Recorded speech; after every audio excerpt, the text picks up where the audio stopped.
All right, welcome back to Autoptic Presents. I have no idea what we're calling this. We'll probably edit something different in here once we know what it's I'll vote called. for I'll vote for Podtoptic. Podtoptic. With me today is the incomparable Bob Algeo. Incomparable's enough.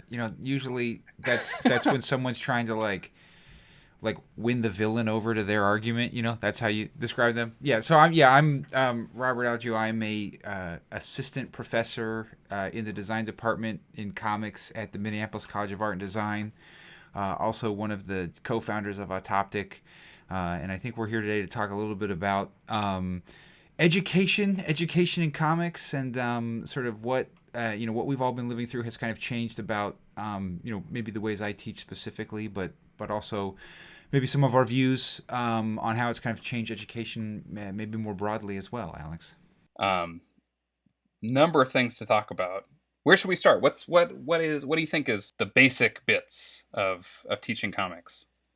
Well, for me, the most basic bit is, no matter how hard I try to reach my students through humor, the jokes just become more dad jokey semester after semester, and that's like more challenging. And it's nice to see that the physical body still decays in a remote environment in that way.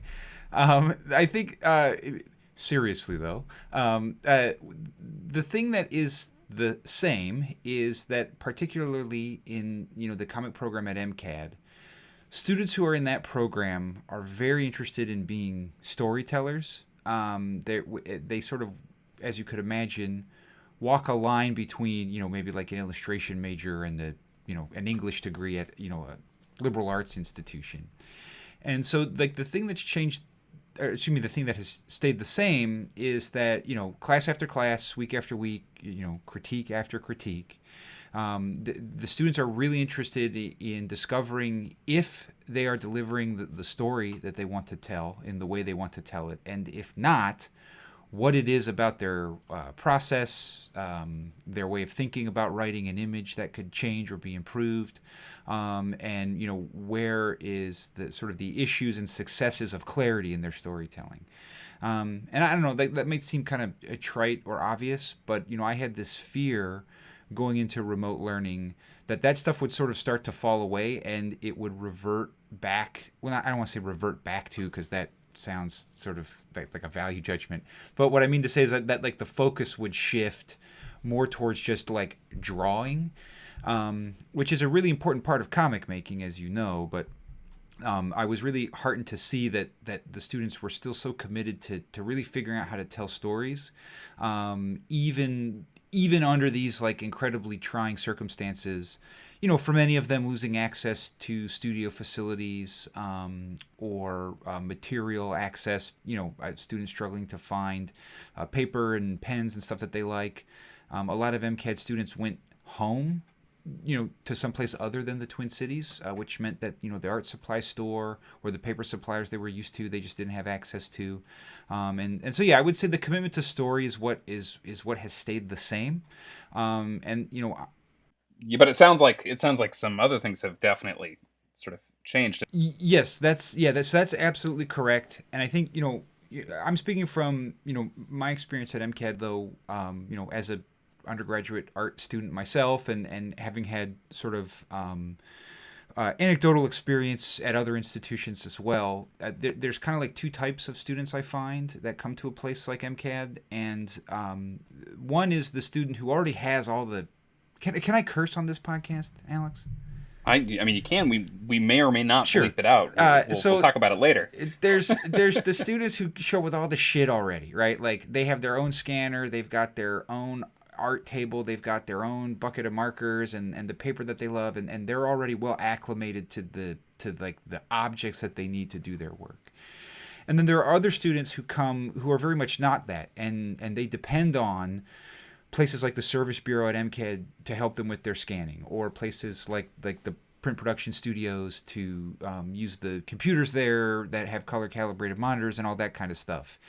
And so I think one of the big concerns that I had, but I know a number of educators at all levels had, was if our students are at home, we don't know what they have access to, and so I think that you know the comic program at MCAD and the students there, they kind of have worked within that.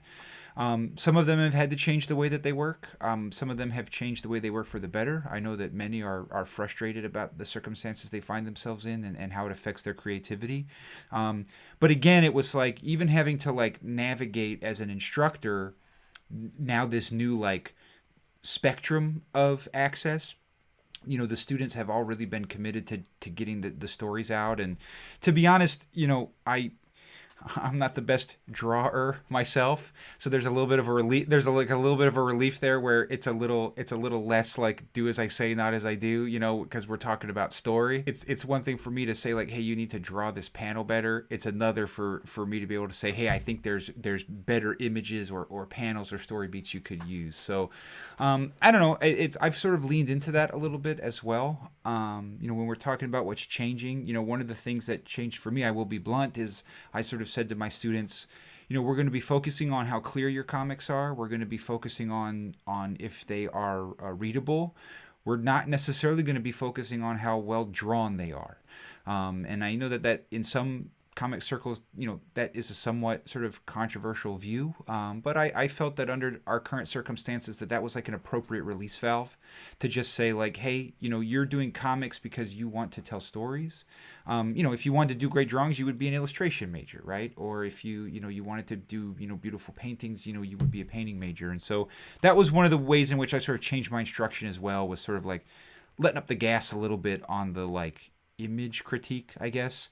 As long as we could see it and read it, my feeling was it was good enough, and then we could focus on the storytelling. Seems like a good approach to sort of lessen kind of that impact of being forced into a new medium, because it sounds like some students, maybe they're working digitally for the first time out of necessity, not out of desire to necessarily explore that space. The digital thing.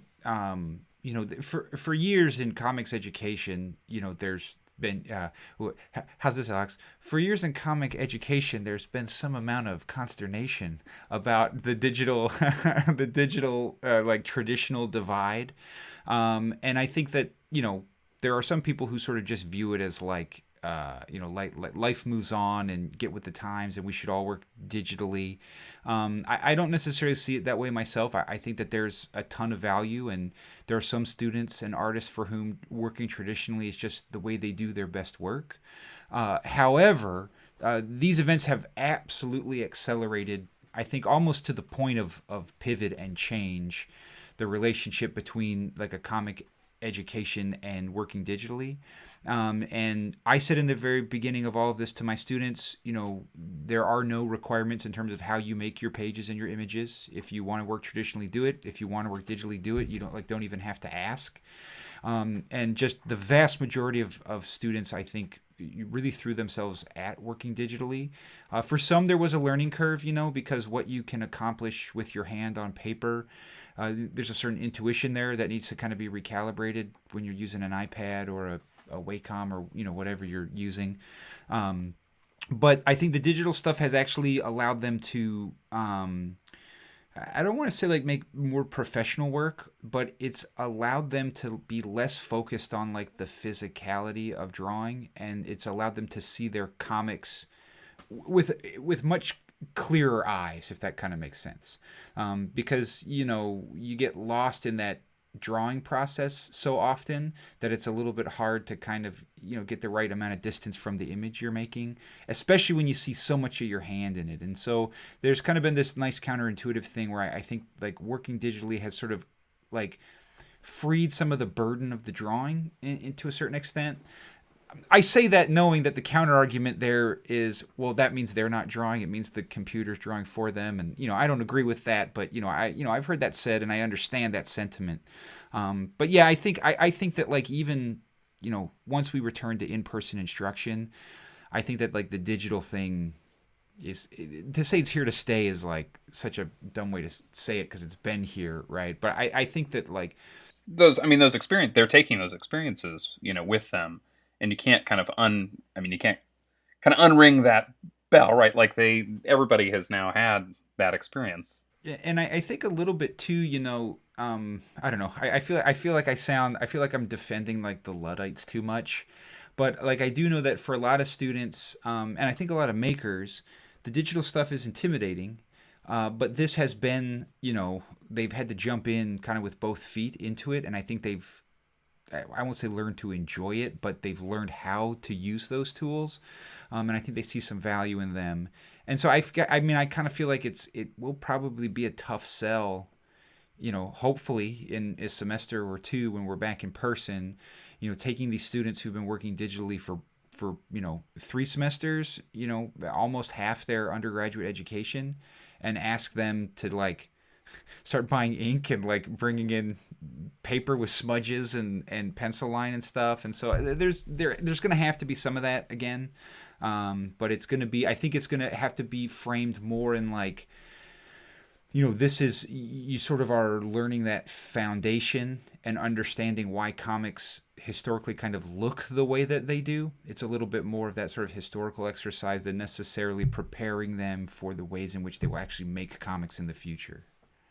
Are there any kind of like final thoughts? Any words of wisdom? What would you say for uh, I mean, do you have any thoughts for people who are teaching out there, teaching comics out there, or teaching other things, Yeah, so or students who are maybe learning uh, in this time? let me. How about this too for the press of one, Alex? So I think so for anyone who finds himself teaching, in this environment under these circumstances, like I was saying before, I think that the things that are good are the same things, right? Like seeing great work, seeing your students grow, seeing like really noticing in what they're creating that they are internalizing and constructively using critique, like that. That's all the same. I think the stuff that's harder is very very different. And so one of the things I'm thinking, very deeply about is trying to find ways in which I have improved the way I plan and improved the way that I try to speak to my students, and making sure that cycle of improvement continues even once we're back in the room. It's not as simple for me as just being like, well, thinking about what specific app can I use in the future that I didn't use until all of this. Like I'm not talking that way. I'm talking like, because the stuff is online, that means the lessons need to be even more prepared and even clearer and even more concise, and there needs to be that structure, and really thinking about what I've learned about the gaps in my teaching that were not visible when presence and charisma and fun and socializing was like masking that stuff, so that when you're back in the classroom you can still have all the dividend of all of that pleasure of being in person, but still recognize, oh, these are the things that I didn't realize I wasn't doing as well as I could have been. And then for the students, even though your teachers hate how much email they're dealing with, if you have a question, send them an email and let them know. I think that one thing that has kind of happened to me a lot, and I think has happened to a lot of people, is even though the instructor has provided that clear, concise instruction, these new circumstances are causing students to miss things, or they're causing students to not see things the way the instructor intended. And a quick email, or whatever messaging system your institution has, it just solves so many problems before they become issues. And so again, it's a little bit different than ask a question, because if you have that question, other people do too. Like that's kind of like trite teaching advice, but I literally mean like understand that your instructors are dealing with a new circumstance, and so we don't know what we don't know, and don't be afraid to be as communicative as you feel you need to be, to understand what's being asked of you in these new environments. Well, thank you for those sterling words of wisdom. All right, Sterling. Okay. Bob, thank you so much for this conversation, and sharing your wisdom in teaching online and teaching comics. Alex, you're saying the word wisdom so much, and I think I made it clear. Yeah. I mean, I'm incredibly like anxious and in my head about my age, and I just feel like that's a Oh word yeah. that's used to Oh, is just. that you think that's kind of is that a that's a little bit Yeah, loaded? Yeah. Okay. yeah, I mean, Brilliance. keen insight Keen sounds insight. younger, right? That's Don't you good. Okay. think? Well, yeah, we'll say keen insight. Genius. Yeah. All Oh, right. okay. Yeah. Okay. All right. Now you're lying. All right.